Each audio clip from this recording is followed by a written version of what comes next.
ಹಾಸನ ಸಂಸದ Prajwal Revanna pen drive ಪ್ರಕರಣ. Video viral ಮಾಡಿದವನು ಪ್ರಭಾವಿ ಸಚಿವರ ಆಪ್ತನ.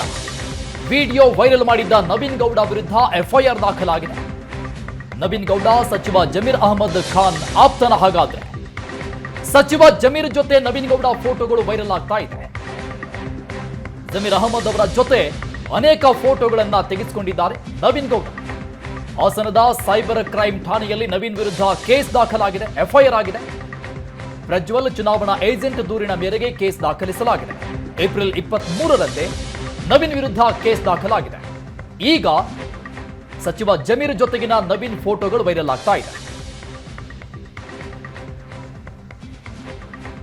ಸಂಸದ Prajwal Revanna pen drive case ವಿಚಾರಕ್ಕೆ ಸಂಬಂಧಪಟ್ಟಂಗೆ ಈ ಪ್ರಕರಣದ ವಿಡಿಯೋ ವೈರಲ್ ಮಾಡಿದವನು ಪ್ರಭಾವಿ ಸಚಿವರ ಆಪ್ತನ. ಹಾಗಾದ್ರೆ ವಿಡಿಯೋ ವೈರಲ್ ಮಾಡಿದ್ದ ನವೀನ್ ಗೌಡ ವಿರುದ್ಧ ಎಫ್ಐಆರ್ ದಾಖಲಾಗಿದೆ.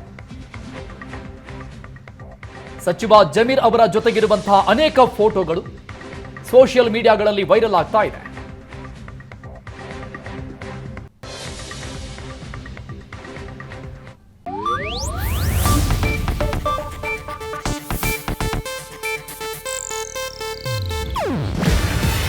ಇದು ಏಷ್ಯಾನೆಟ್ ನ್ಯೂಸ್ ನೆಟ್ವರ್ಕ್ ಪ್ರಸ್ತುತಿ. ನೀವು ನೋಡ್ತಿದ್ದೀರಾ ಏಷ್ಯಾನೆಟ್ ಸುವರ್ಣ ನ್ಯೂಸ್.